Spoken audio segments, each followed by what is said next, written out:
Oh, this is Second Opinion with Dr. Do. I am Dr. Dwayne Lehman, Doctor of Business Administration with a focus in public policy. And today we're going to have a second opinion on productivity hack tier lists. So let's first transition over to what we're going to be reviewing today. Going to be looking at Ali Abdal, and very good YouTuber. You can see here, people don't get 6.51 million subscribers for no reason. Has great videos. One of the things I absolutely love, and there's a weird spot in this video where it blows out, but his production value is, we're going to do our own tier list. He's doing his tier list, but we're going to do a tier list of him. He is S tier. Um, very highly educated doctor as well, of a different variety than mine, as you'll see. Um, has a lot of good takes and tips. I don't necessarily disagree here, but I do want to deep dive into some of these productivity hacks, and we're going to kind of debunk a little bit of them. Most productivity hacks are actually just crap.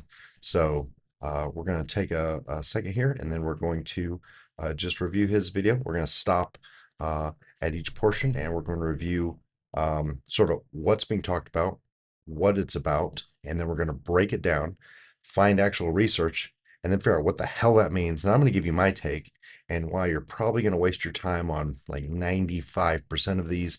And of the 5% that you're going to take something away from, it's actually not as complicated or as branded as what you think. So let's get started.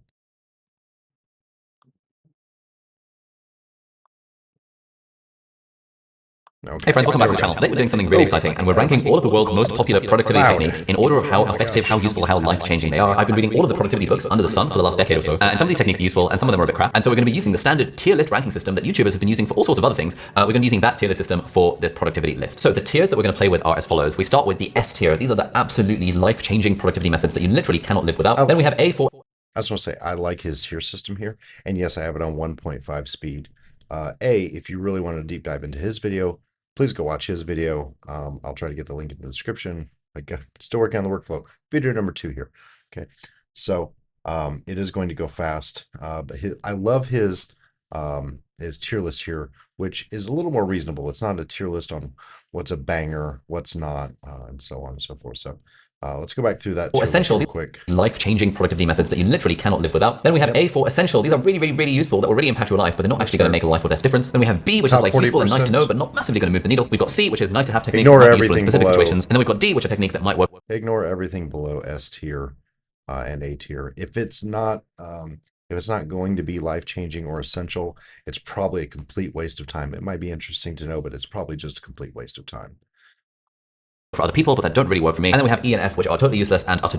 Okay, so one thing to cover here and what he was saying, the works for others, not for me. This is not a tier ranking for what other people can use. This is his personal list. So as we review these, we're not disagreeing with him. These are what he believes in and works for him. But we're going to talk about what works for most people. Before we jump in any further, I want to switch over here. And I kind of made some notes. I actually prepared just a little bit. I don't normally prepare a whole bunch, but we're going to kind of review exactly what was said here and what exactly it means. And the other thing to note is we're actually going to cover each of these like 2, 3, 4, 5 times in a row. And so going through what he's got over on his video and then coming over to our notes, you're going to hear about the same thing, but it's going to be broken down just a little bit. So first, let's go into exactly what he's got here. And we're just going to, again, I do some AI workflows, so we're going to have some AI read this out and just go through the notes a little bit.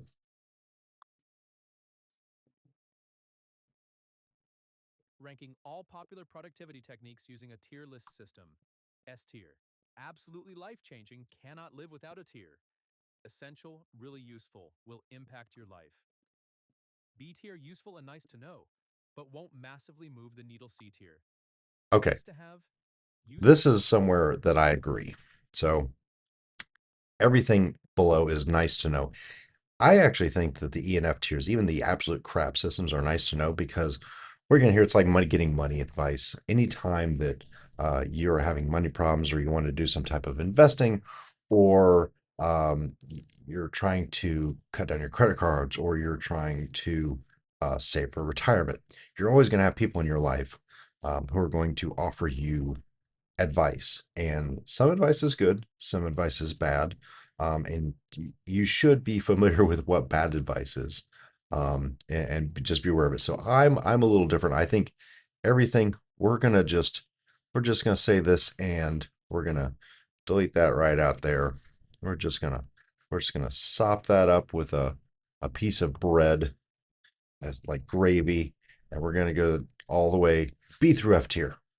That's my tier system. I'm going to use a completely different tier system. Uh, let's kind of cover exactly what his video is really about, and kind of what we're doing here, what we're covering, and why that matters. Summary. Ali Abdal's video is a fast tier list run through of common productivity techniques, sorted from life changing down to works for others and not for me. Yep, and probably not His for you top lists either. are building systems, picking a single daily highlight for the day, consuming Yep. content at 2. And again, this is sort of a sneak peek of exactly what he likes as well. So building systems, and that's one thing we're really going to cover here. We're going to use the term system to mean multiple things. A system can be anything from I take these 5 steps to do my daily something or other, or a system could be I follow a 20 20 item breakdowns, and each of those break down into separate tasks, and I have workflows, and I have metrics, and I have a dashboard. That's a real system. But we also have this colloquial systems where it's like, oh, I have a diet system. Um, if it fits within my field of vision, I eat it. If it goes outside my field of vision, I'm clearly eating too much. I should not eat the entire buffet because I can't see it all at once. Well, that's certainly a system, but it's not a system in what we would call a system. But continuing on. 2x/3x speed, and the Consuming content at 2-3x speed. Yeah, we're covering his video that way.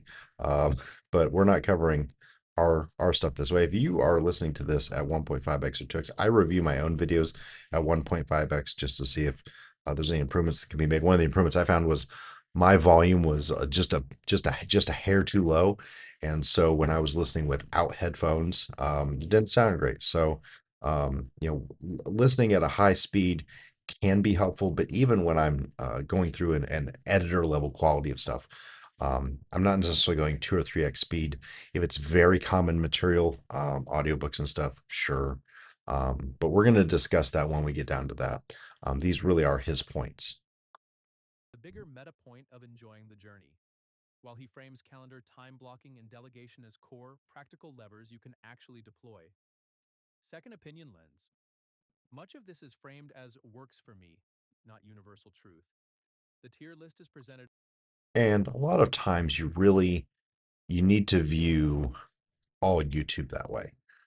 Anytime you're listening to somebody who is a productivity influencer, a productivity hacker, a productivity maximizer, or grind set or any of this, uh, e- experience is a great teacher, but other people's experience is better at teaching you what not to do, and what can fail, and what we might call failure modes.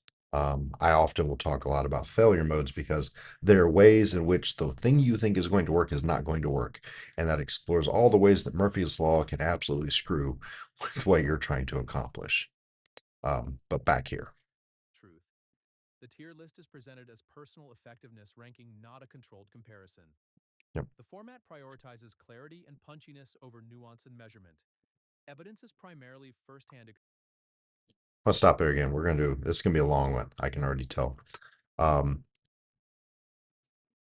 when it says that he's prioritizing clarity and punchiness over nuance and measurement, one of the things we never really cover in this video, that I'd like to cover at the end, but I may forget, but at least I've got it in here somewhere, is measurement. If you are not measuring, you do not have a system. Designing a system, a real system, whether it is a production system or an IT system or any type of system that you are engineering, that system isn't designed just by using measurement. It's designed with measurement in it. A system is a replicatable process that's complex and requires constant vigilance to keep it within the bounds, to keep it within your tolerances. And so these are not real systems because nowhere in here are you measuring the effectiveness of anything. So when we say system in that sense, these are not systems. These are not what we'd call the real systems. They're just uh, heuristics. And we're going to cover that as well. But I want to make that very clear right up front. Experience, valid as testimony, and derivative authority references, but lacks controlled comparisons or. So what's a derivative authority reference? Basically, it's an influencer who is referencing another influencer, and you're multiple steps away from what you'd call ground truth or base authority, or the authors of research that have actually done this. And it depends on the kind of research you're talking about. A lot of this around productivity, and this is one of the things that I am very versed with my work academically, is that a lot of these are qualitative studies. Um, and I don't mean to say this in a demeaning way to qualitative researchers. Qualitative research is necessary for exploring things, but a lot of it is also anecdotal, which we would call this video here is anecdotal. In research, we would call that it's a case study. We did interviews, we did language coding, we broke it out, we found themes. This is what the feedback was, et cetera, et cetera. So it's exploring what people think and feel, at least within this space. Qualitative in other areas is different. So art, history, and all those have different qualitative types of things. But in this area, there is the potential for quantitative. And that means you can ask a lot of people. Imagine that you talked to all of your friends who look like they were very fit, and all of them told you that, what makes a difference for me are lots of citrus, lots of oranges, lots of lemons, grapefruits. Those are the things that really have made a difference in my diet. And you find a lack of that in those. And so you're doing this qualitative and you start pointing these things out that it seems as though that people who eat a lot of citrus. And what you can do is you can find yourself in a situation where researchers do this thing. They do this qualitative. They find what might be a pattern. They say, hey, this is definitely an area to explore. This gets out there into the world, or it's somebody who's does the research as a professor at a business school. They start really talking about this. Of course, students love making their professors happy, so they start writing about it as well. These study authors made themselves write a book. You're going to see all these books by Dr. Such and Such. At some point, I'll probably have my own book. Dr. Such and Such says whatever. But then you also have influencers and hackers. And one of the people we're going to talk about in this video, because he covers them, is Tim Ferriss. Tim Ferriss is one of those maximize body hackers, time hackers, productivity hackers, language learning hackers, everything hacker. It's just kind of it's their shtick, okay? They'll write a book, but they are not an expert. They will, and this is qualitative, can get to know Fortune 500s, and they're going to have big companies, and they're going to talk to very important people. Same thing with influencers. They're going to get these anecdotes. They're going to start recognizing that they're seeing some patterns, and they're going to kind of run with it. And then you're going to get down to this level where we're looking at Ali here, and he's covering what these other authors do, and their authority is that they've sold a lot of books, and that there's not a lot of pushback. And it's one of those. It may or may not be helpful, but it's not dangerous. Like nothing in here is explicitly dangerous. And so we're not really questioning this. Where I come from is I'm a quant. I do quant work. And so when I went into performance management, the thing that I found was there's no data. There's not like the data that did exist was among managers and people who were implementing the systems. My personal view is, language warning in here, who gives a shit? If you have a performance management system, and you're talking about employee satisfaction, customer satisfaction, what the managers say matters very little. The managers need a dashboard, and if you're building the dashboard based on studies that are asking managers and having them take surveys, well, it's a dashboard of themselves. Measured against other managers, that type of thing, or CEOs, or anyone else in the C suite. That's not very useful. And so, while these are great idea generators, they're not evidence in the same way that you have a hypothesis of, hey, does citrus help weight loss? Anyone out there who's done any type of um, physical therapy, sports therapy, or medical research is going to look at something like a qualitative study, like I just said, and say, okay, where was it? Well, was it in Florida or was it in Minneapolis? Access to citrus might be a little different there. Also, what are the demographics? Were all the people that ate the citrus younger? Were all the people who didn't older? Were all the people who did eat citrus men and all the people who didn't women? There's a lot of questions and a lot of variables, and what that's going to come down to is a factorial study. That's the that's the shit us nerds do, okay? It's that you need somebody to go, what's the data really say? Like, does it really matter? Or, maybe you just happen to find like the citrus loving fit friends. And you're doing like a snowball study, which means I'm going to ask Bob, and hey, Bob, thanks for the survey. You got anybody else you think would like to take the survey? And he gives you a couple of numbers, and you go call them and you ask all them the same thing, and you kind of roll this down the hill like a snowball. And you might actually wind up with a cohort, and that's what we call people who are kind of, they're your bunch. I made this bunch, and I'm going to do my study on it. When you get into quantitative, you've got to have this very exact. That's why you always hear this thing about randomized surveys. Randomized gets rid of the problems that a snowball has, where you might be stuck inside a cohort. You might just be doing your study of people who are connected to, uh, you know, Philly cheesesteaks. Okay, you did the thing in Philly, and of course, the people who eat a lot of citrus aren't eating a lot of cheesesteaks. And if you're not eating a lot of citrus, maybe you're eating a lot of cheesesteaks. I'm not that far from Philly. I love a good cheesesteak. I just had a cheesesteak pizza for dinner tonight. So you got to ask these questions, and quantitative can actually put that sort of formally into a question and just say, hey, what the hell's actually going on here? Okay. So when we're covering this and you hear derivative authority references or secondary sources and things like that, what did it think of it as? um, it's Bob's cousin's girlfriend's best friend heard this rumor about it, like that. Especially when you're following the chain from influencer to book author, who then cites studies, probably cherry picking. It's not as though they went and did a dissertation and picked all of the research on attention or all of the research on time management. They may have picked and say, well, here's the latest research. Here's some interesting studies that are coming out that showed a possible this or that. And it could have been quantitative, could be a lot of qualitative. It could also be based on other books. It could also be based on anecdotes. So, for instance, one of the things that this kind of goes here is a lot of these methods here are attributed to such experts as Bill Gates, Warren Buffett, Elon Musk. People love them because, well, they made a lot of money.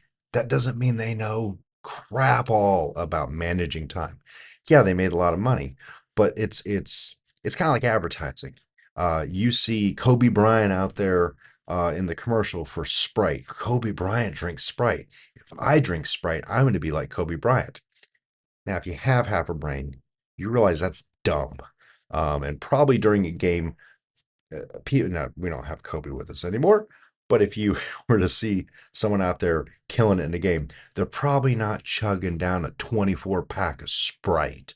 And if they are, it's because of their amazing metabolism, natural skill, and a hell of a lot of practice and a good bit of luck, and they have a good day and everyone else had a bad day. All of those things kind of coming together has nothing to do with their sports drink. But a sports drink loves having this. Is like shoes, Air Jordans for Michael Jordan. Those shoes are not going to make you play basketball better. That's shoes are either going to work or not. That's its own science. That is a bone structure, physical motion science that's actually going to crunch numbers. Whereas, yeah, it's cool if you want to wear shoes like Mike, but that's not necessarily going to get you into the NBA. This is a little bit in that. So anytime you hear somebody's like, oh, well, the method that Elon Musk uses, you can use that method. You're not going to be him. Uh, this is the strategy for diet that Warren Buffett uses. If you've seen Warren Buffett, the man eats a cheeseburger every day. He does not spend a lot, but he enjoys just a regular old simple cheeseburger from McDonald's. Doing that will not make you any more of a billionaire than learning about his how he journals, or how the one trick that he did that turned him into. There's all these sort of YouTube videos out there. So I just want to put this very much before we continue, in light of the actual evidence we're looking at here. And so that's why we're doing a second opinion, because we're kind of pulling that back. And I love videos with Ollie. As you can see, the guy has got 6.5 million subscribers. The guy is not a dummy, okay? Smart guy, knows what works. He also knows that taking the time like I am to just explain this, you're not going to get 6.5 million subscribers. I'm not going to get 6.5 million subscribers no matter if I was as handsome as him, if I had as good videography as him, if I was as smart as him. All of that could still be true, but doing this content, it's not going to get you subscribers. And hey, it, I always say, don't hate the game or the player. Like, this is just the reality of what it is. And we're going to spend a total of, he has 14 minutes going on here. I've already done 21, and we have not even got into his first system because I'm laying the groundwork of all of the things we actually have to consider before we even consider any of these systems. Um, and so that's what we're going to kind of go into. But I just wanted to kind of lay that out. So let's go ahead. I'm going to back up a sentence here, and I will let it kind of go through more of the lens here. Comparison. The format prioritizes clarity and punchiness over nuance and measurement. Evidence is primarily first-hand experience, valid as testimony, and derivative authority references, but lacks controlled comparisons or measurable outcomes. This is an experiment kit, not a scientific ranking. Treat it like a playlist of interventions to trial. Incentives. By the way, I just spent several minutes going over that little sentence. I did have a lot of back and forths, and I put in some methods that I worked with the AI in writing a lot of this. And then I actually kind of went through a lot of these, and I just wrote down my own thoughts, which I only did about half. I guess my productivity hack didn't actually get me through all the notes, and I'm going to kind of riff the rest of them, but you'll get an idea. But for those people that say it's like, oh, AI hallucinates, and AI is stupid, and AI is this, and AI is that, this is on like heavy research mode, and it's correct. I just give you the long version that can be summarized as that. And I've worked with mine for quite a while, so it already knows exactly the kinds of sources and things that I'm interested in. But for those of you like, oh, AI is crap, uh, Doctor of Business on productivity systems, that is correct. AI did this all on its own. It actually did this in contrast to what was wrong with his video, as far as point out the flaws, not that he did anything intentionally wrong, but point out what the flaws are of someone who would view this. That's 100% correct. AI is not always hallucinating and making stuff up. And so I'm just going to put a plug there that we're not going to play that game of, oh my God, have AI written here. What is this even worth listening to? Yeah, because it's correct. So as we continue, let's go down into some of the incentives. And this is always good to consider. We're not sort of casting aspersions here and trying to say that Ollie's just out here trying to scam you out of a buck. He's not. Um, but Incentives. Ali Abdal benefits from presenting a clean, memorable hierarchy that feels decisive and helpful, aligning with his productivity, Life yep, OS brand. yep, Audible, sponsor, benefits from 2x speed claims promoting audiobook consumption. yep. I Audience wants still a do that. shortcut list. Tier lists provide quick certainty and easy sharing. This doesn't imply dishonesty, but the format prioritizes clarity over nuance. 100%. Research-based critique.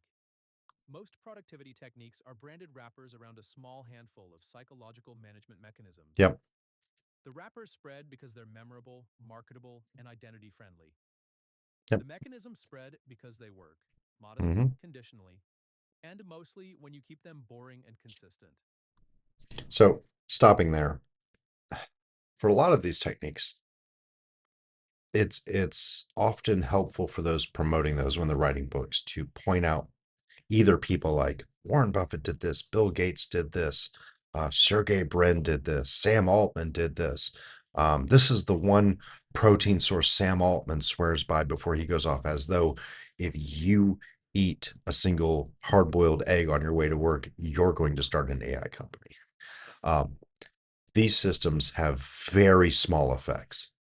Let me be very clear. No matter what system you do, um, the effects on your productivity are going to be in the, if you really just unlocked something you were doing terribly wrong, maybe you might see a few outliers in like 20%, but we're looking at, for most people, 2 to 3% for the best ones, maybe 5%, and then a distribution out to maybe 20%. In fact, the distribution is going to be a normal distribution. Did your productivity improve?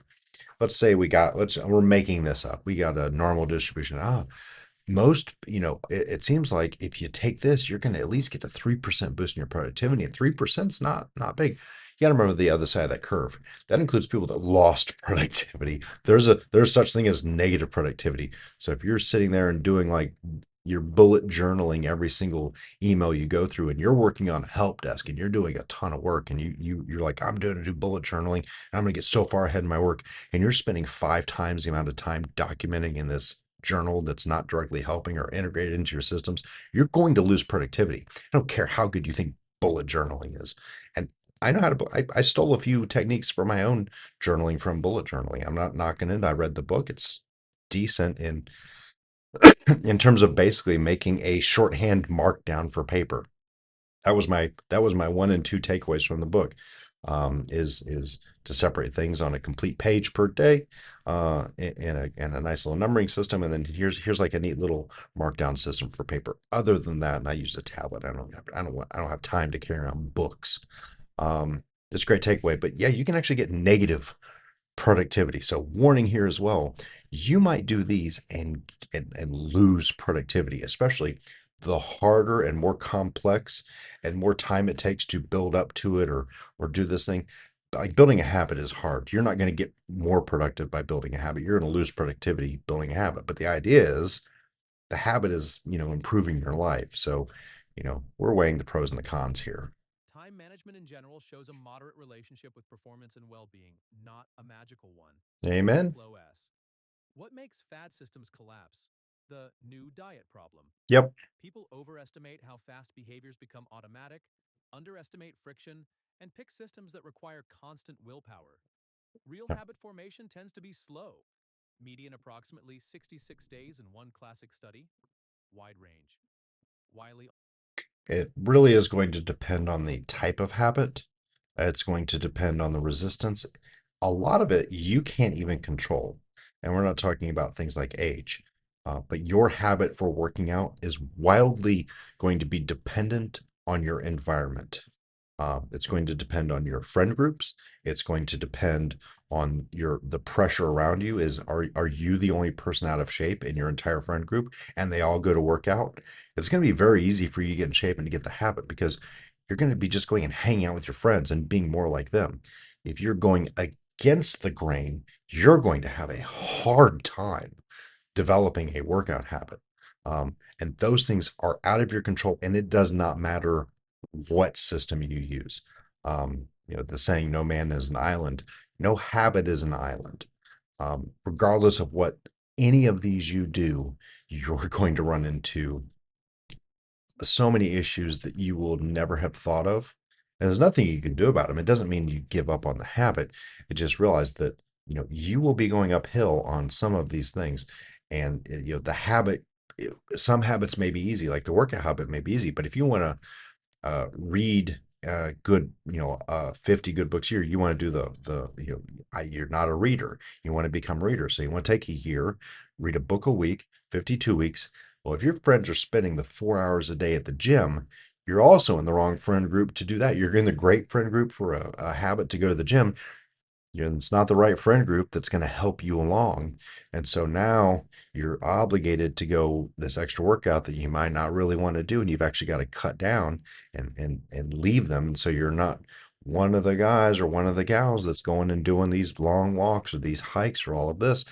So you're running into an issue that your environment is not as malleable as you think it is.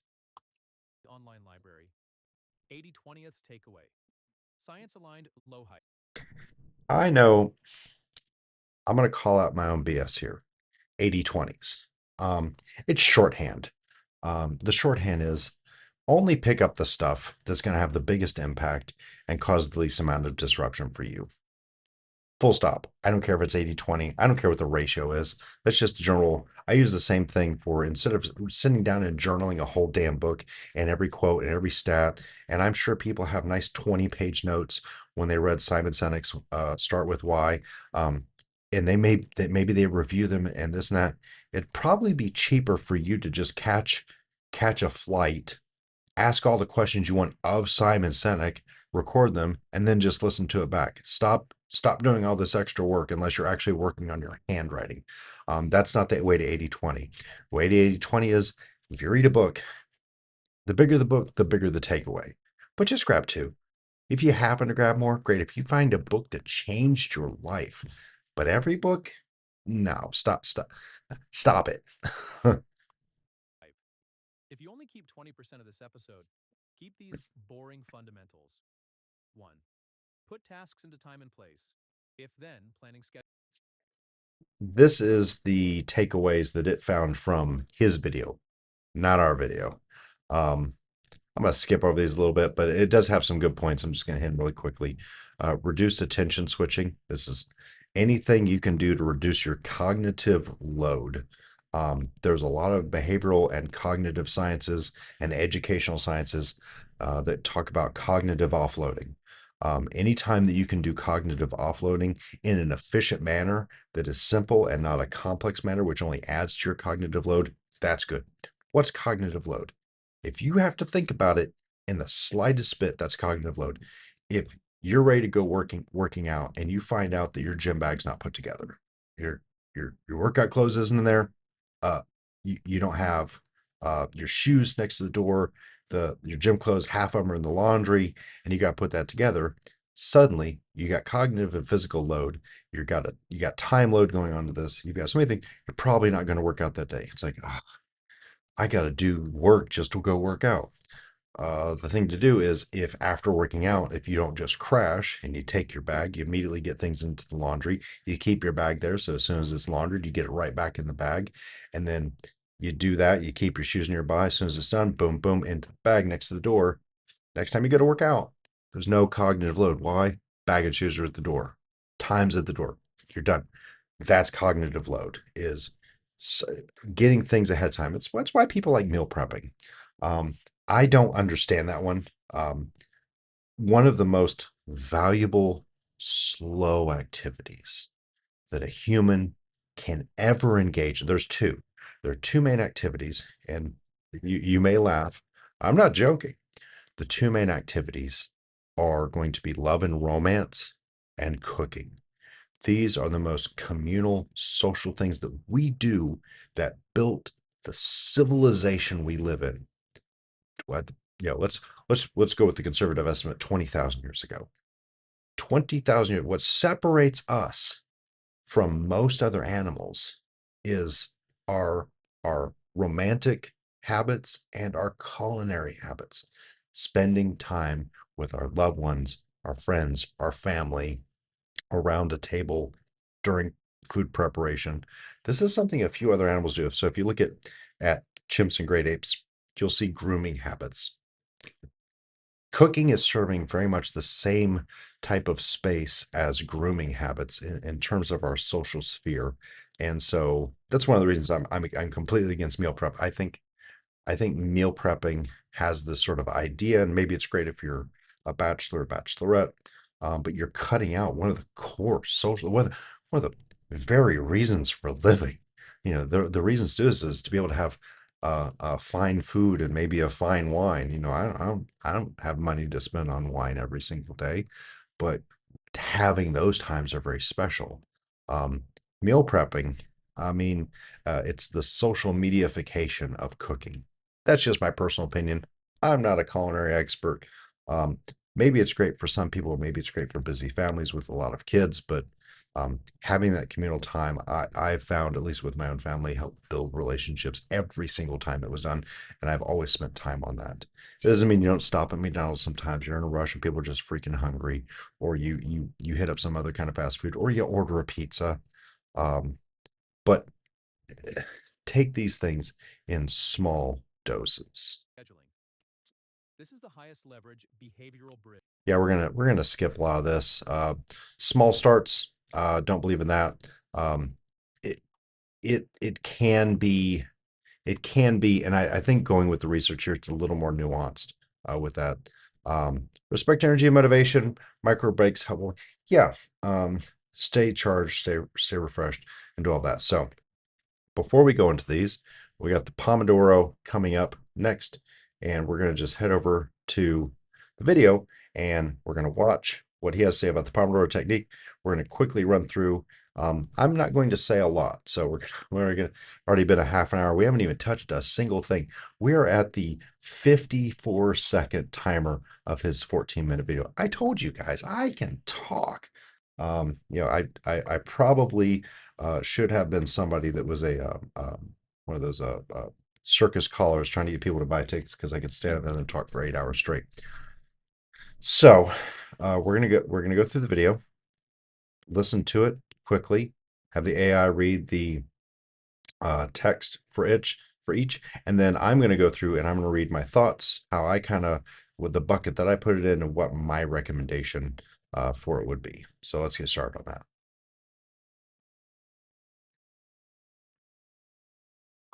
Techniques that might work for other people, but that don't really work for me. And then we have E and F, which are totally useless and utter junk, respectively. Let's start with technique number 1, which is the Pomodoro technique. Now, the vibe here is that you want to work for 25 minutes and then have a 5-minute break. Work for 25, 5-minute break, and repeat this 4 times. And after 4 repetitions, then you get to have a half an hour long break. Now, the Pomodoro technique is an absolute classic that's been used mostly by students as a way of motivating themselves to work. And I certainly used to use The number of times I or other people tried this while in university is you could probably make a fortune just selling Pomodoro timers outside of classrooms, or in dorms for people looking for an app or something else. People love those little items that you can make this special little sort of Etsy style handcrafted little digital or analog timer. Probably at least a few $100,000 worth of ideas there. use it back when I was at university. But the problem with the Pomodoro technique is that for me, I often felt like I was just getting into the swing of things at around the 25-minute mark. And so when I would have to stop working to have a break, I would find that that would interrupt my We're going to go into that quite a bit there. My take is right at that point, by the way. flow state. And so for me, I actually tend to work for about 40 or 45 minutes if it's something that I'm enjoying working. We're not going to cover the flow state here. That we're going to talk about flow and the research behind flow much later on. That's going to be such a deep dive into flow and the actual science behind that. Where a lot of that research comes from athletics. It's very fascinating. It's very cool. It's a real thing. But there's so much hype around it. But I get where he's going here. He's absolutely right.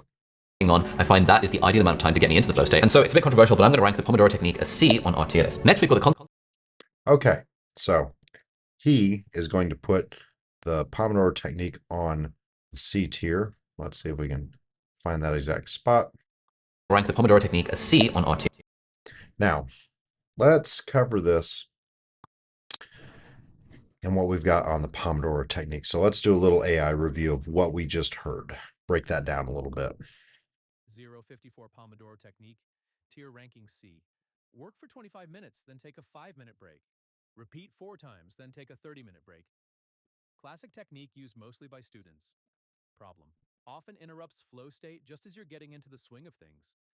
Personal preference: work for 40, 45 minutes when enjoying the task to get into flow state.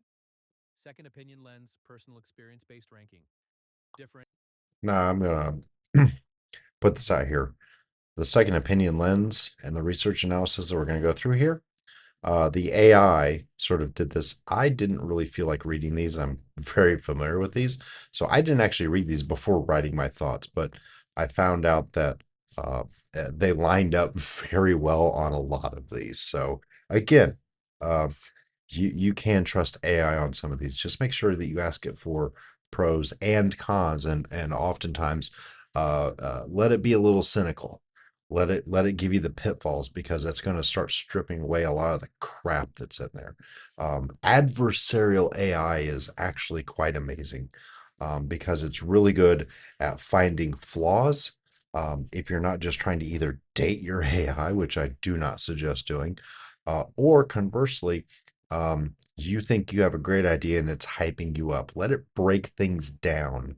Let it summarize, let it strip them apart, and it'll be much better experience. But let's continue. Differentiates creator from student lore. Pressure test. Compare focus quality output between 25/5 intervals versus tuned intervals. Verdict situational tool. Tune intervals. Confidence medium. Again, data. Are you more or less productive actually using it? If you're really going to use anything like this, is it actually working? Create a control. Just don't do anything. Take 2 weeks, see how you do. That's probably not even long enough, but at least do 2 weeks. If you even remember that you wanted to do this in 2 weeks, then do the same measurements after starting this. Maybe even give yourself, you say, well, I was new at it and I wasn't consistent. Give yourself a week to transition, then do 2 weeks on it. See how well you are. If you don't know at the end of this is a total of 5 weeks that you're, I'll be honest, wasting of your time trying to figure this out, and you're not doing a study, you're probably not going to see massive, improvements. Research-based analysis. Break taking improves well-being. Yep, Performance effects are mixed and depend on break quality. yep. Plus, the tomato is branding. The real tool is structured work rest. Tune intervals to the task and keep breaks restorative, not doom scroll. Okay. I don't know why it's a tomato. I could probably look this up. I could probably find out exactly the source of the Pomodoro. We're not going into that. I'm not writing a dissertation on this. But let's go into some of my thoughts on this and the problem I have with the Pomodoro. But for the ones that I actually did notes on, I'm going to do a little bit of reading. Um, the thing about this one size fits all timer is that it destroys deep work. So deep work is another set of books you can read up on. Deep work is when Ali is talking about flow. And so if you're doing this, you are never going to get into flow. You're never going to do good deep work. Um, this is not the way that a professional writer is making a novel, is in little tiny 25-minute bits. If they're having problems, sure. The other portion of this is also that it is wrong in that it gives you a 5-minute break. What are you going to do in 5 minutes? Sometimes after you've worked for a couple hours, taking a nice quiet walk outside in nature, one of the best things you can do for your well-being is when you take your breaks, even if it's cold outside, even if you can't go outside, look out a window, get nature into your brain. Greens, far distance. It's the 20-20-20 rule. This is a good rule to rest your eyes. Stares, they say every 20 minutes when you're staring at these computer screens, look away at something at least 20 feet away for 20 seconds every 20 minutes. It's for your eyes. It's not going to help you with deep work. But while you're working in deep work, you can also just sit back, think, close your eyes. You can also adjust the lighting of your environment. I don't suggest anyone don't work in complete darkness. It's pretty dark in here, but it's cozy. I've got a little LED sort of sign that's up here. You can see the sort of red glow. I've got a table lamp. I've got a light behind me. I've got these nice soft lights, and even the light back here, which you can see is a pretty bright LED light. It's bouncing off of the walls. You don't want these strong lights. You want something natural. You want something with a color temperature that's closer to the yellows. Look up Hughe, Hygge. Hughe will give you the best recommendation for the type of lighting that's very natural in the eyes, very much like a strong candlelight or a fire or a sunrise or a sunset. That's what you really want to kind of go for. But taking that 5-minute break, It's going to do nothing. Sometimes you just need to get away, and if you can only get 5 minutes, take your 5 minutes. But to intentionally crunch yourself into like five, you're going to get me as someone who does a crap ton of work is going to get frustrated that I'm getting broken up every now. If I'm doing a bunch of small things, I'm doing email, and I'm like, oh my god, I gotta walk away. Yeah. Um, but the idea behind this also is when you start turning yourself into an assembly line. That's called Taylorism. This is sort of late 19th century, early 20th century. The idea of Taylorism was scientific management. What they basically did, this is the needle experiment or the pen experiment. So imagine you're putting together, you've got a ballpoint pen here, and you've got people who are assembling this thing. And I hate taking this part. These are wonderful pens. If I ever got sponsored by whatever this company is, I buy these things in bulk. I love these pens. But let's say I'm at this pen factory and I'm making this pen. It's got a spring in it. It's got a ballpoint ink device. I think it's gel. It's got the clickers. But I'm putting these together. What scientific management discovered long before Ford and his assembly line is that if you break up each of the tasks for each person and then you maximize the amount of uh, uh, distance they're moving per part, where the parts are, how much time they have to take to assemble things, get together. And you have someone that literally sits there. I'm gonna grab my iPod or my AirPods, and they're just sitting here clicking the timer, measuring people, and they're measuring how people do different things, and they're getting them down. The bad thing about that is it basically turned people into machines. And that's where we get the assembly line from, which is the soulless, soul crushing work of the assembly line, but which also drove the Industrial Revolution. But it's pseudoscience. It's the idea that all people are interchangeable as cogs and that you can just maximize their productivity assembly line style. And now you come to the Pomodoro technique. And it's like, yeah, you just sort of you chunk yourself into these 25 and 5, 25 and 5, 25, and you do this, and then you get your long break, and you just keep doing this like you're just a machine. Um, when instead, there are some times when you do need to do short spurts or sprints of work. If we're going to use some other productivity words there with for those of you familiar with sprints, those of you who might be in IT or programming or any other work environment with Agile or Scrum. But they think that you're going to do that and you're going to get good work done. You're not. You're going to get the assembly line work done, and you're not going to feel great afterwards. You're just not. He put it at C tier. My bucket right here. My bucket is put it in the crap tier. Throw it in the trash. It's a false sense of productivity by counting the number of times you can count alarms. It creates hard lines of context switching, too big for small tasks and too small for deep work. My recommendation is it makes for a really good idea if you want to sell people useless productivity apps, or as I just came up with, little kitsch items that you could sell students. Bonus if you make it buzzworthy by calling it AI Pomodoro or something like that. You think I'm making that up? Those apps exist for. If you're on Mac, there are so many apps you can subscribe for that are going to look over your calendar and do all these things and do all these techniques, and AI is gonna give you dashboards and all this sort of stuff. Um, you're just trying to turn yourself into a machine, and that has rarely ever worked in any science of turning a human into a machine or any type of animal into a machine. The consequences of that can be quite dire, especially if you don't have any kind of safeguards. This isn't in that area of things, but it's still crap. So we're we're gonna move on. We were talking about delegating next, so let's go back over and let's see what we've got for delegating.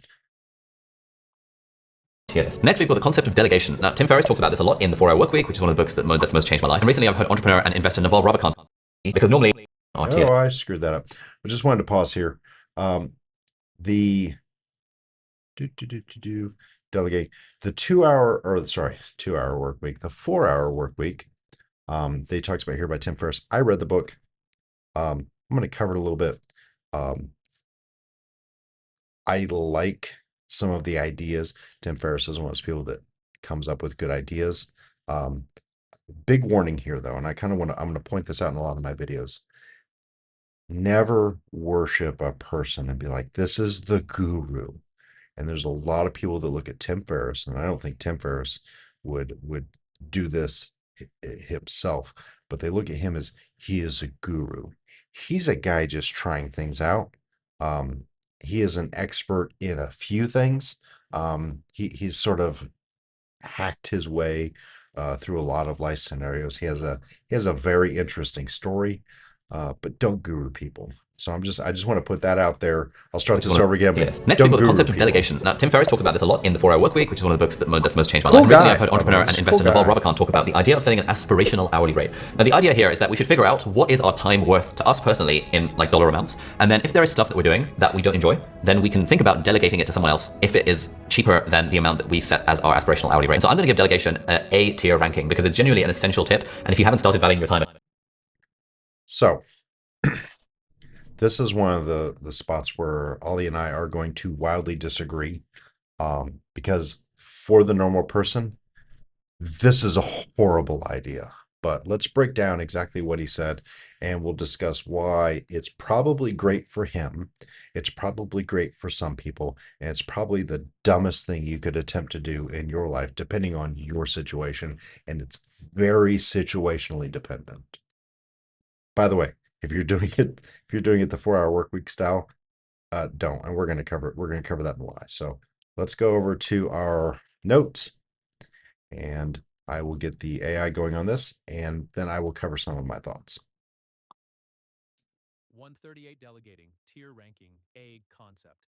Popularized by Tim Ferriss in the 4-Hour Workweek. Naval Ravikant. AI is wrong about some things. Delegation was not popularized by Tim Ferriss. Outsourcing was popularized by corporations realizing that overseas labor is cheap.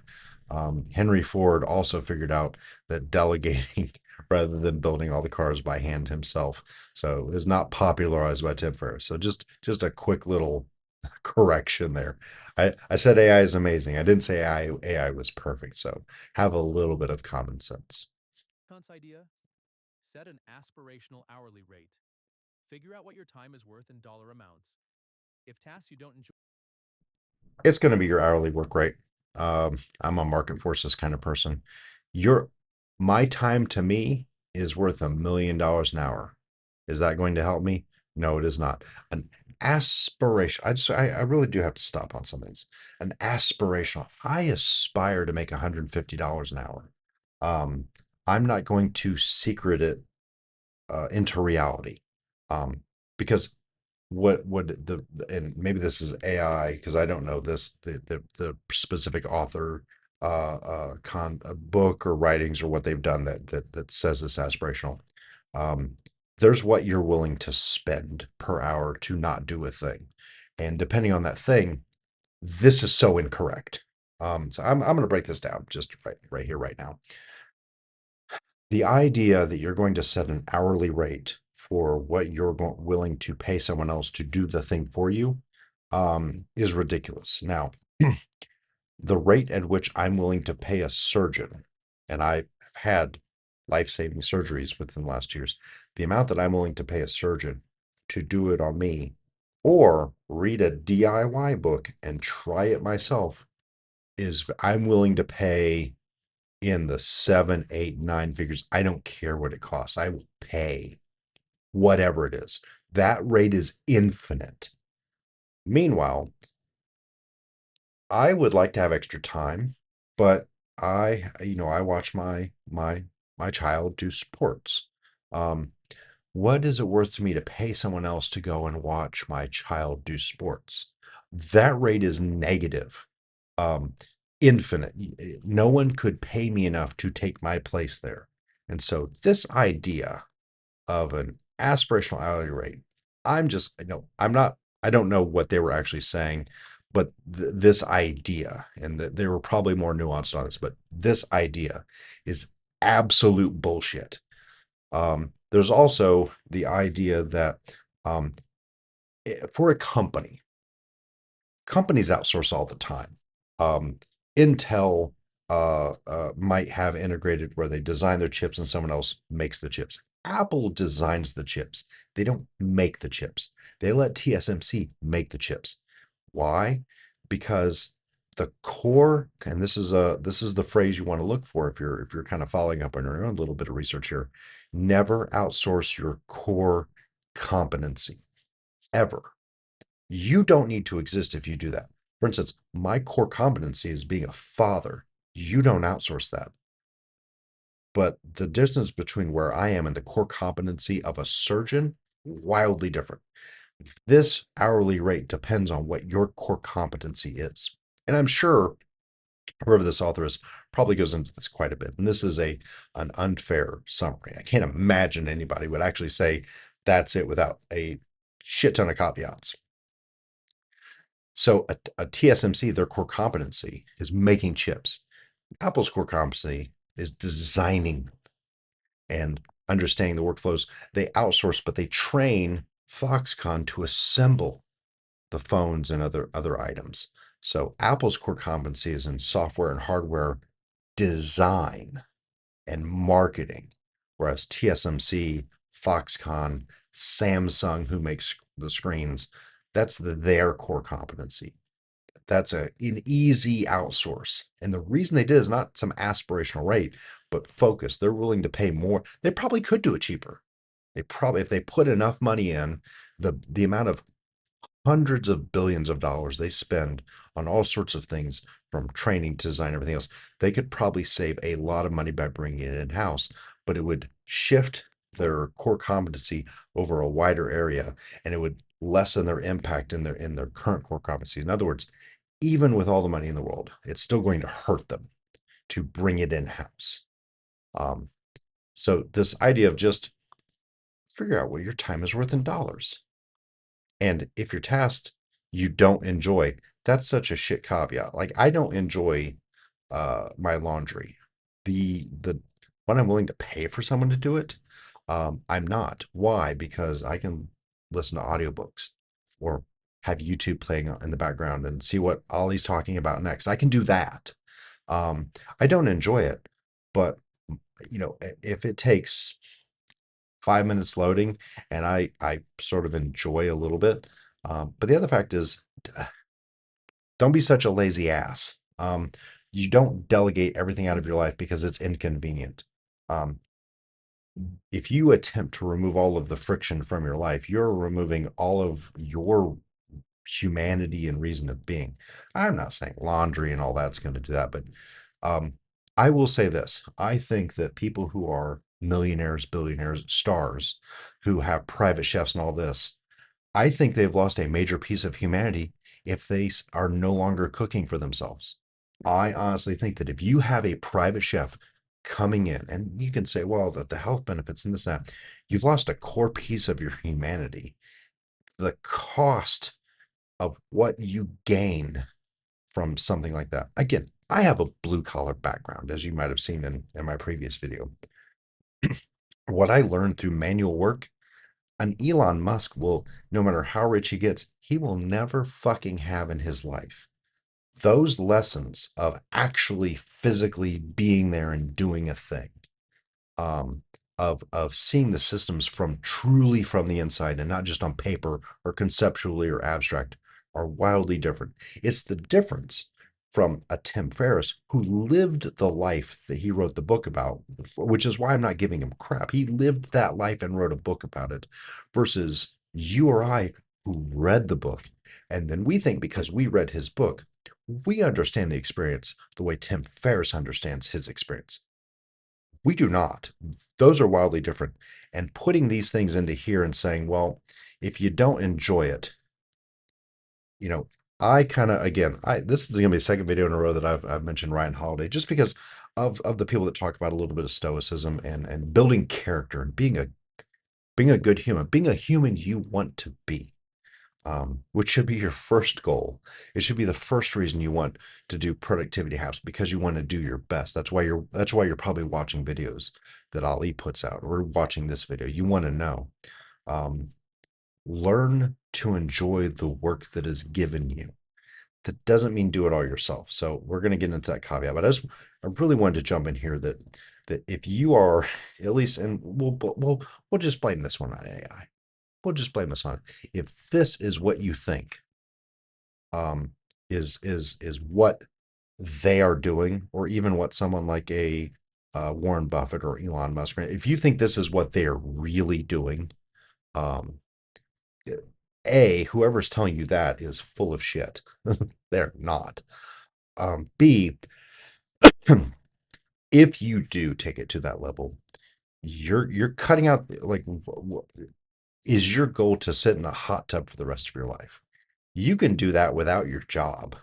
Um, you, you could sit in Cold Springs and enjoy nature and all of that, without a job. It's called being homeless. You might freeze to death when you jump in the river. Um, but what exactly are you going for here? This shallow, pampered life of being ostentation, ostentation, and what are you looking for? What well, why are it's one of those questions you really have to ask somebody who really thinks that that's the end goal. It's instead of being a person who doesn't just like enjoy like a good quality of life. It's like the difference between somebody who's like, all they want to do is eat Twinkies, and that's what this will get you. This is turning life into a series of Twinkies. Or would you like food that makes you feel good, food that tastes wonderful, that takes time, that takes effort, and isn't all enjoyable? It's not enjoyable if you're the kind of person who wants to grow a little garden. For a lot of people, it's not, but they love the taste of a home garden. And you've got a little bit of a yard. You might live in the city and it's crap and it's hard to grow them. But if you put the work in and that's not enjoyable, you get a payoff. And in this period that I'm still calling the threat of going to attention zero, it's crap like this that's going to get us to attention zero. What are you going to do in exchange? What? Uh, take the 2 hours of bathroom time you've scrolled TikTok this week on your phone or Facebook or Instagram watching videos or YouTube, and you just sit there or playing a mobile game, and you're going to turn around and you're going to delegate something that actually does matter. If you're willing to pay for it, it does matter to you, but you're willing to take the hit on something else. I call bullshit. Okay. Let's keep going. I'm gonna let the AI finish before I jump back in, and kind of give you some nuance on this. Like, this is actually way more nuanced than where we're going over here. Joy cost less than your hourly rate. Delegate them. Essential tip. Useful thought exercise even if you don't delegate everything. Second opinion lens aligns with aspirational lifestyle angle. Evidence. Conceptual reasoning. Ferris naval references. Pressure test if delegation cost benefits. Coordination overhead. Verdict. Good principle. Limited by money trust. Confidence. Medium high. Research-based analysis. Empowerment, delegation, aligned practices correlate with positive outcomes, but delegation has real coordination and quality control costs. ResearchGate. Delegate repeatable tasks with clear specs. Avoid the outsource your life fantasy. 216. The Yeah. two And that's where you're gonna run into problems right there. If you're chasing this, you're like, oh, I should delegate things. If you're not in a position where you didn't already realize to delegate things, you should not. If you don't already know that you're supposed to delegate the things you're doing now, let's say you're a founder and you're starting a company. Yeah, there's a real discussion of when do you delegate and when do you don't. Um, the number of you who are watching this as a founder is so infinitesimal. There might be one of you. If I happen to get 100,000 views on here, I don't care if you're grind set. If you're grind set, if you're like, hey, I'm doing like no legit grind. It's like, hey, my job sucks. I'm getting some hours as a barista. I'm driving for Uber Eats. Working with friends trying to like see if we can do like a record label. I'm making websites. I'm trying social media. I'm thinking if I can, make these hats and sell 'em. And then on the weekends too, I'm going to the local ball game and I'm selling water. Like I'm really trying to get out of a hole here. Um, Dude, you're not delegating anything. You are clawing your way up. And I'm gonna be very honest, I've been there. Like, I've hardcore been there. I understand. times get real hard sometimes, and you got to decide, like, do I pay rent on a credit card, or do I think that, I don't know, maybe I could couch surf for a while and find a second job and then just save up and have some friends help me out. Like, that shit's real. Okay. If you're in that position, you're not delegating.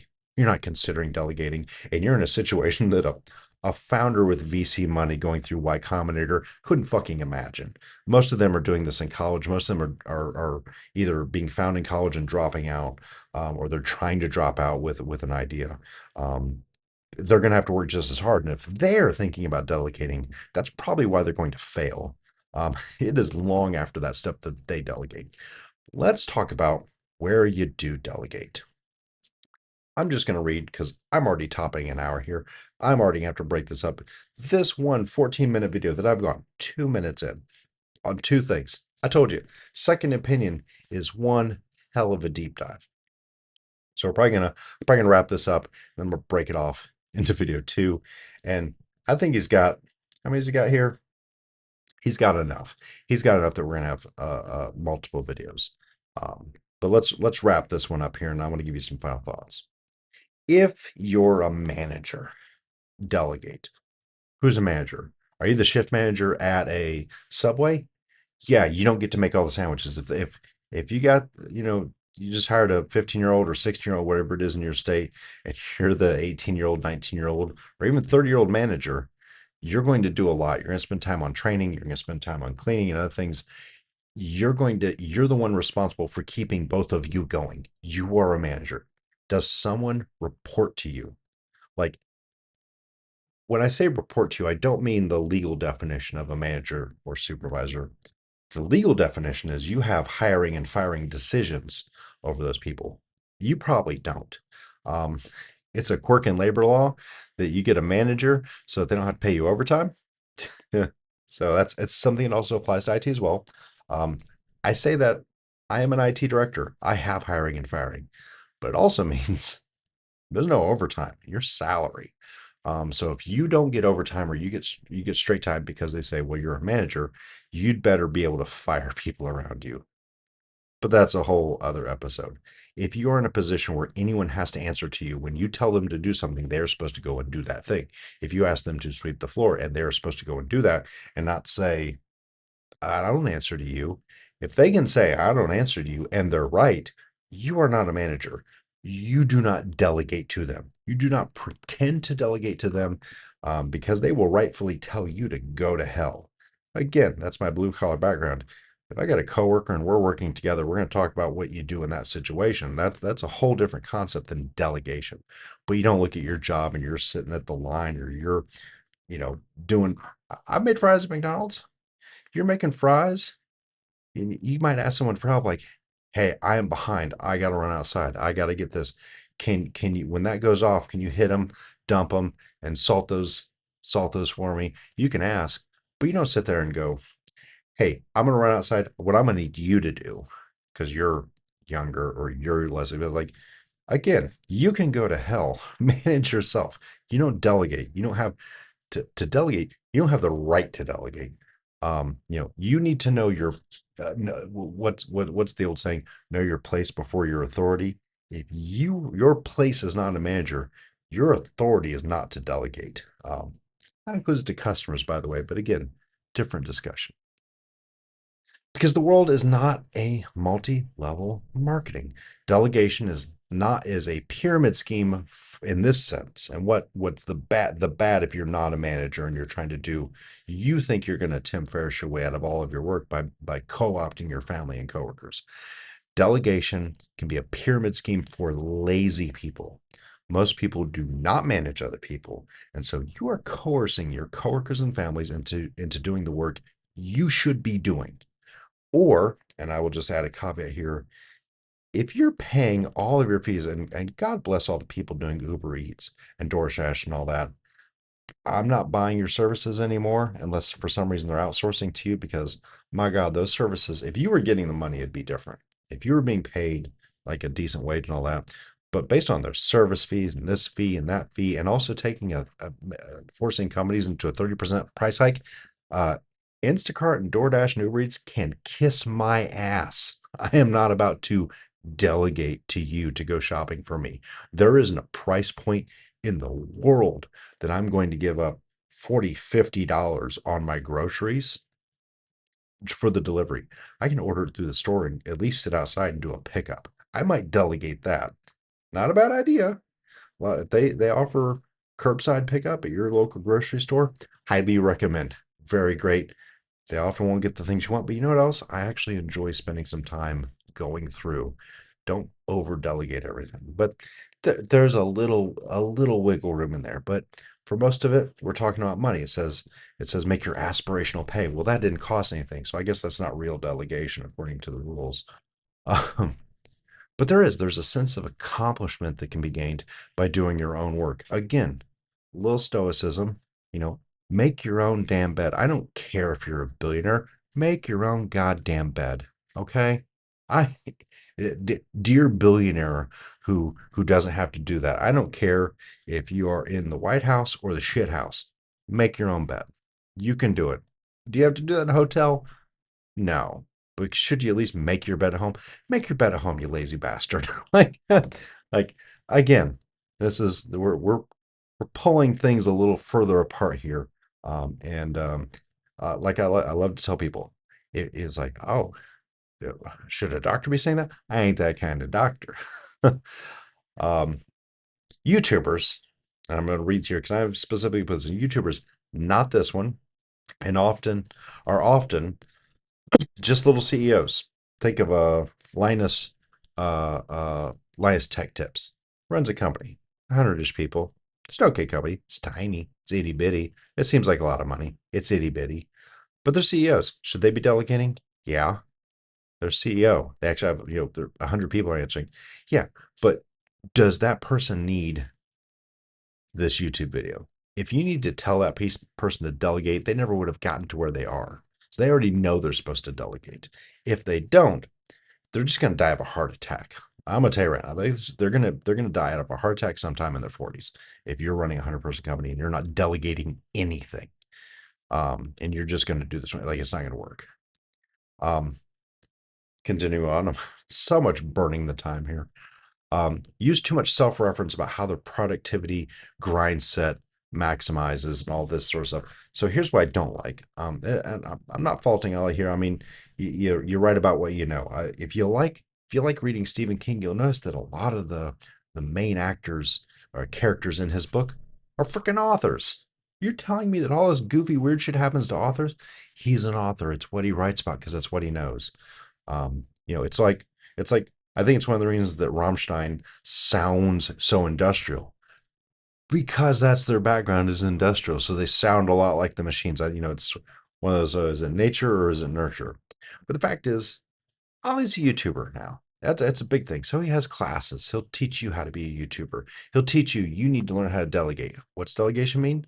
When you're starting off, you do your own video editing, and later on, you hire a video editor. That's what he's talking about. That's what he means. Should you do that? No. Is there any point in this channel where I'm going to hire an editor? No. Why? Because I don't edit. I put a workflow. I don't care if there's a million people watching. This is the format. This is it. If there's a different format, it will be a different channel. This is the format. Why? Because I'm not editing. Full stop. I don't need the mixed in little clips like brother or any I don't need llamas coming in making weird faces and the goofy sounds and all these shots. I don't need that. So he's talking to those people. Um, so is he talking to potential customers or his existing customers, or is he talking to you? That's where we go back up top, and it matters what the incentives are. For you, let's say you're just an hourly worker or a contractor, right? If that is you and you're getting your overtime, should you do this? No. Now, going a little bit back into the script, the 4-Hour Workweek has a couple good ideas, and it's a fun read, but don't follow any of it. Almost like 99 point, like it's you'll take things away from it, but you won't take away what it was written to take away from. For instance, it's based on drop shipping. Start a business by being a drop shipper and making these French shirts with the white and black stripes. It's got a whole thing about how to do that and drop ship your way to financial freedom.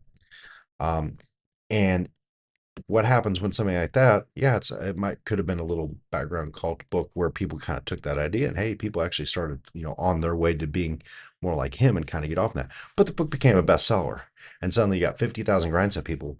They're just pushing a bunch of crap products, and I will tell you, back in the day, I looked into drop shipping. I looked at the fees.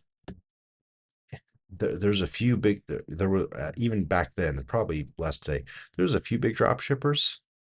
Every single person doing dropshipping has the same products you do, and they're already maximizing all of them. And now we work in AI. AI can do all of this. AI, these businesses don't need you. AI can do them. And so if you think you're going to compete against people putting in, changing over their Bitcoin miners into AI powerhouses, doing logistics work, and then going out through all the AI, I'm doing little bits of AI here. But if you think people rolling that back in and getting running inference costs north of $10,000, I only run I can at my heaviest I can run about $500-600 a month for what I do. Nowhere near what a lot of people are going to put in, which is going to be in like the $10,000 to $50,000, going much further than you're. That book is not going to apply to you at all, but the concept's interesting. Um, but when I see things like this, and again, this video is 4 years old. There's a reason I went to it because we're also going to see a lot of these things carry through and they keep, you'll see these things continually pushed. And they don't apply unless you are specifically trying to grind max your YouTube or you're trying to sell classes. Hopefully you're not an Andrew Tate kind of piece of garbage person. Um, but if you're a grind set person, this is about the choice of when you're becoming overworked. Most of the regular people out here, we've got hourly jobs. We might also throw in like Uber, Lyft, Uber Eats, Instagram. So you're getting off your work and then you're spending your time, picking up someone's dinner at a restaurant or running through the aisles and shopping for whatever. And you're gonna pay per hour. Like honestly, I can't imagine how the worker makes money. I've seen the orders I've put in for groceries when I tried those. Like, oh, let's give Instacart a try, and I'm paying 50 for large $75 for yeah, it's a car full of groceries. But man, I'm figuring up the per hour, and they're probably doing multiple orders at once. I would if I was them. But can you imagine just how many hours and running through and grabbing everything? Per hour's crap on that. You're probably getting better running your ass through an Amazon warehouse, and that's not great. So again, though, if you're that person, you're grinding because you're trying to survive, as you're not delegating anything. That's what Instagram is. Like, how are you going to delegate? Well, you're going to subcontract Instacarting. You're going to subcontract Uber driving. You're going to make your kids, hey, you get a 16-year-old just got his license. I'm going to have him drive too, and we're going to get cars working all over the place. I'll be rich. They won't. My bucket, manager only tier. Unless you are a manager, this is a crap tier. Do not delegate anything. Instead, cooperate or coopetition. What's coopetition? Coopetition is if, let's say, you're in sales and you guys trade um, support for each other. Maybe you're doing a really crap phone bank, or maybe you're doing car, maybe you're doing furniture, maybe you're doing something else. I actually have some experience doing sales. I used to manage some door-to-door sales for two different companies, and then when I got into actually managing an IT service company, I did a lot of work for point of sales across about 9 states. We basically acted as managers. You can have a little competition, but it's competition. So everyone goes out there, everyone learns things, everyone wants to kind of be a winner, and you can have that. What's the cooperation? You know what? I decided I'm gonna delegate the dishes to my wife tonight. You think that's gonna go over well? Fuck no, it's gonna go over well. It's gonna go over horrible.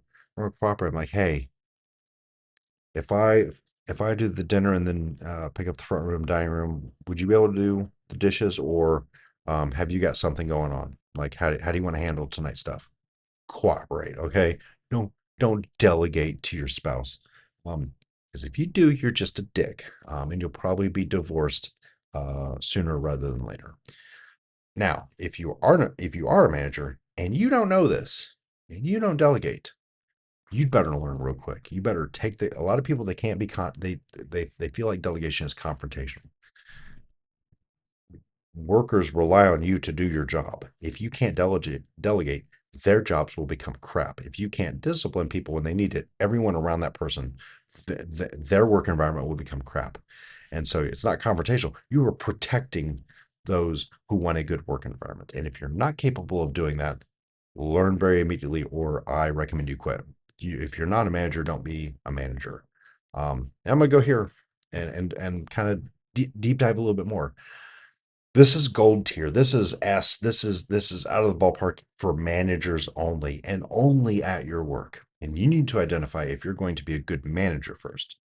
If you can self-reflect and realize if you are a Peter Principle problem person. In other words, what's the Peter Principle? Everyone is promoted to a level that to all the way to the level that they're finally not competent to be at that level.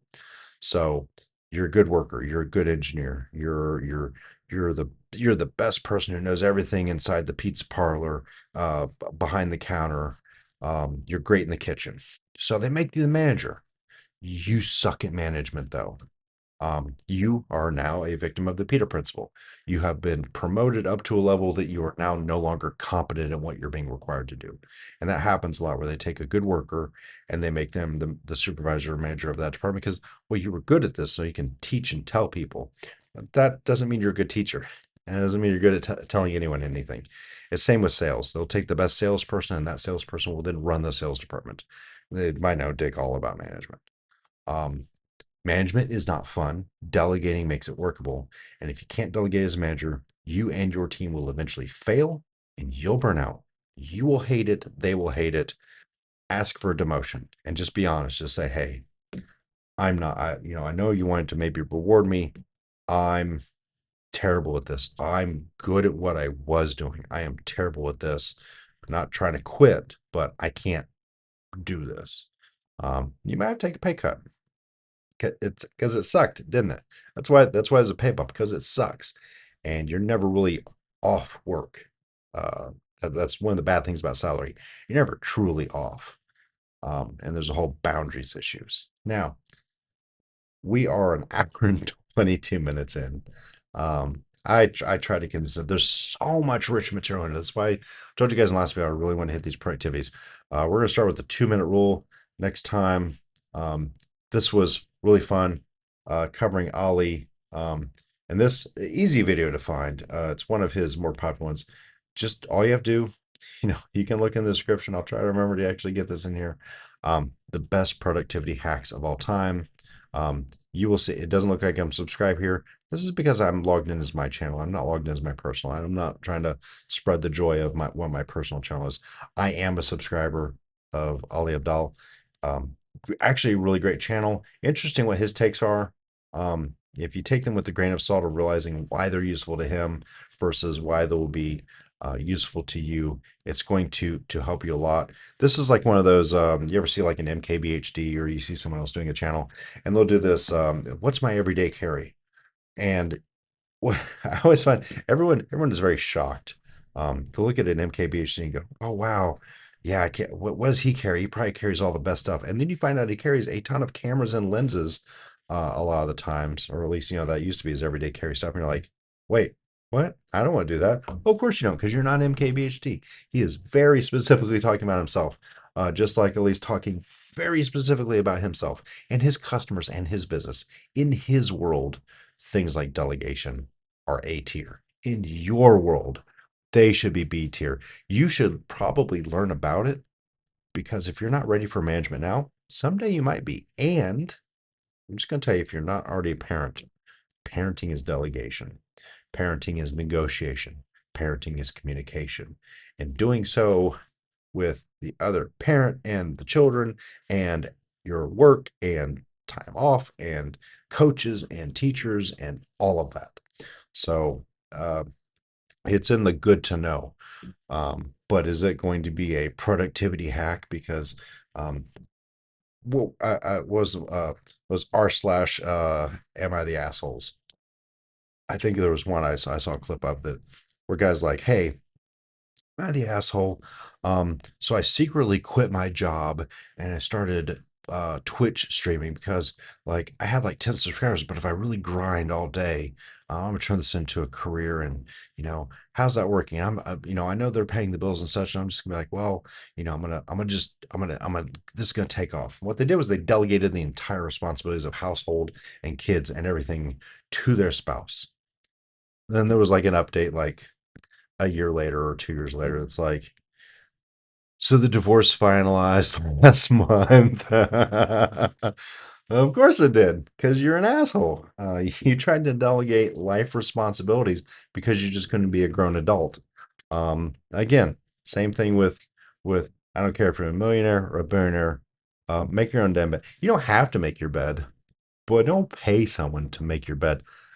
Home cleaning services are great, but dear God, wipe your own butt. Like I it it's wild to me. I'm used to being able to take care of a young child, uh, being sort of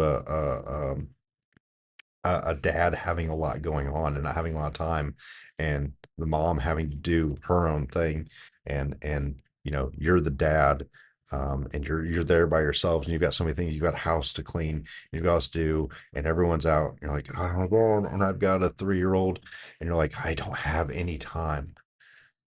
It's okay if you don't make your bed, and it might be okay if you're like, listen, we are both so freaking stressed.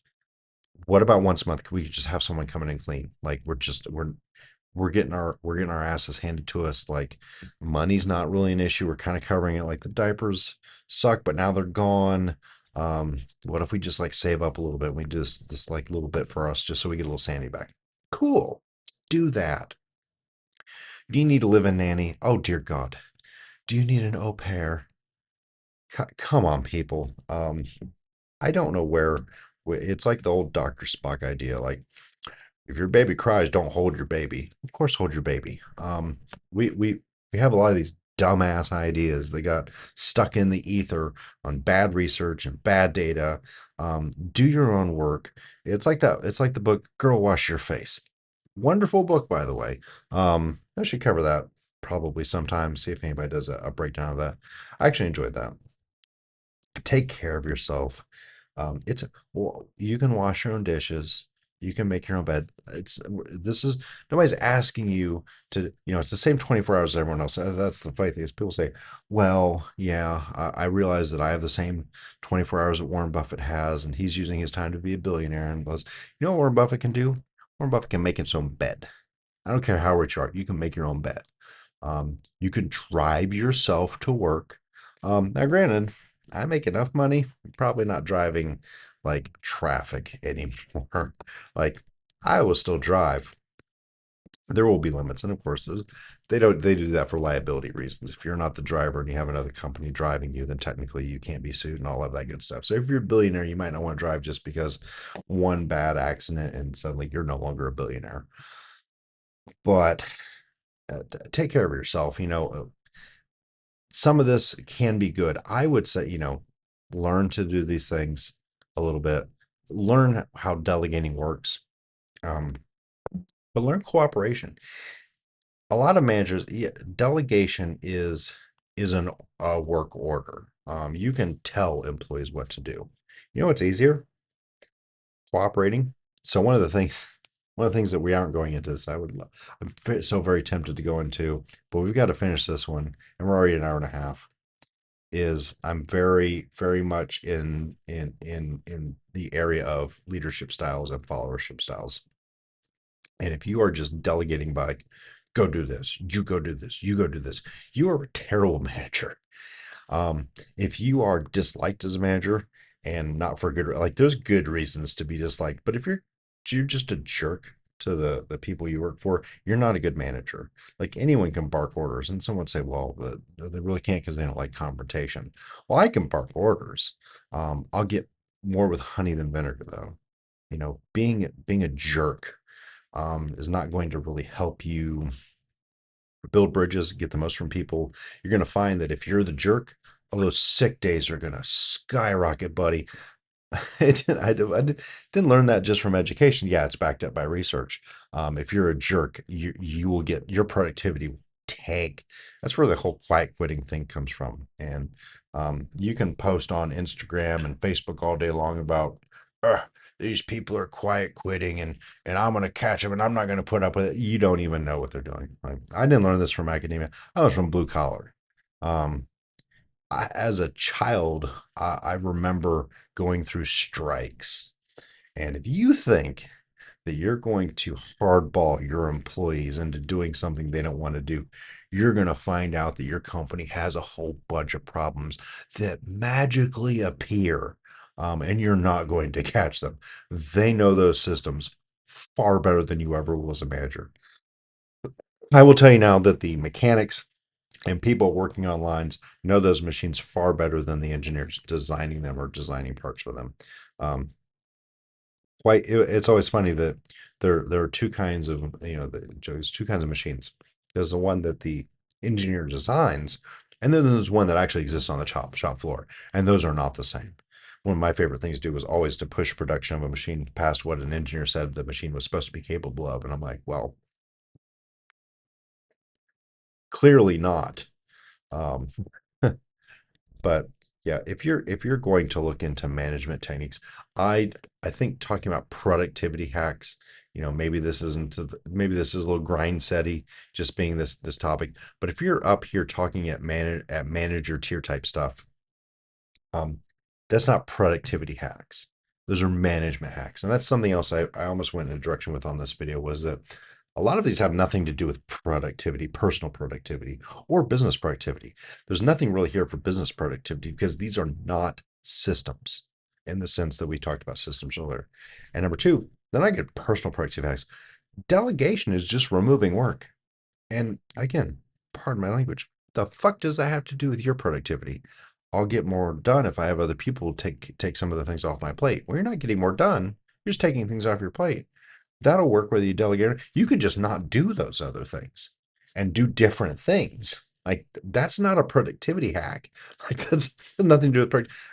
It's like saying, um, yeah, I'm good at I'm a sports hacker because how I got better at basketball was I stopped playing baseball, or how I got better. Like what? Like if you didn't get better at basketball, you just stopped playing the other sport. Yeah, sure you got better. That doesn't mean you're a better athlete. You're just doing less, which is fine and legitimate, but don't be like I hacked the system. Hey, then you just stop. It's like saying if you want to get good at your day job, quit your night job. Like, no shit. Oh, gee, I didn't realize that if I didn't work a night job and I get good sleep, I bet I'd wake up all happy and more productive with more energy on my day job. Who would have thunk it? Right? We are just scratching the surface here. We've got delegating to go. We've got I'm gonna do a sneak peek here. He's got 2 minute rule, the 2 day rule. It's not as bad as it sounds. Time blocking, the 5 minute rule, systems.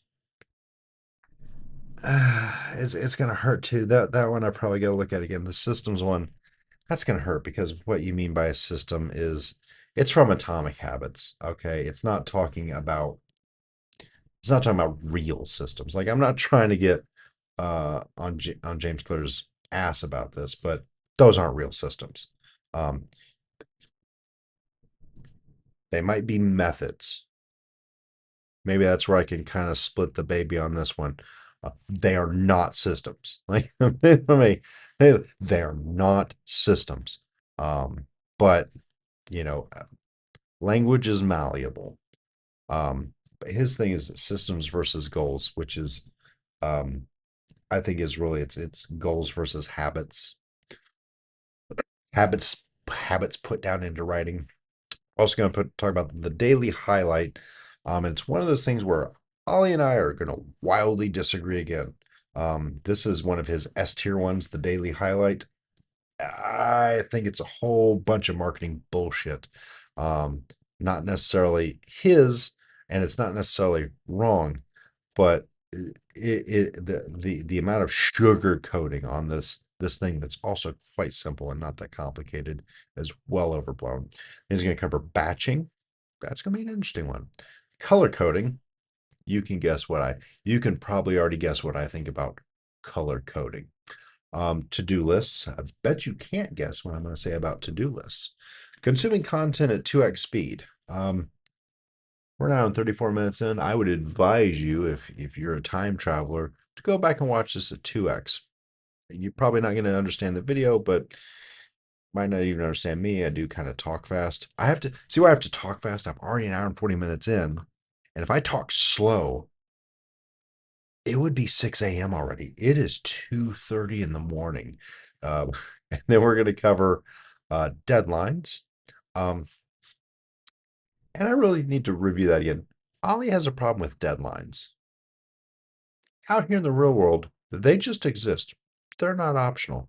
But I think we might be able to agree on artificial deadlines. I think we'll just be a little more exact.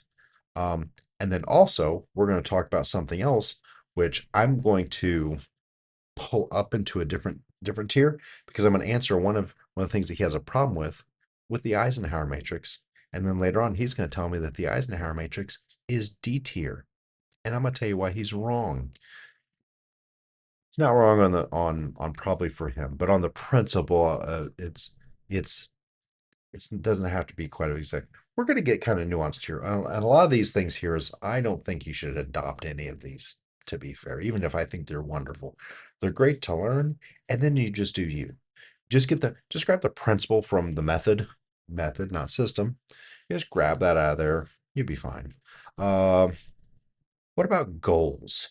It looks like I believe he goes into SMART goals, which is going to be interesting. My dissertation, one half it was on SMART goals. And turns out, actually, none of that matters. I have the research to back it up. I'm an expert on those. Um, do you think they're crap? You're right. Do you think they're not crap? You're also right. I'll explain that when we get to that video. And then, of course, he talks about enjoying the journey, and his full tier list, and just kind of working through things and having fun going through and actually just like kind of experiencing life and not trying to get so wound up. And I think that's where him and I massively agree. I have a lot of things of kind of wrapping up a little bit. So I might have 2 videos, I might have 3 videos.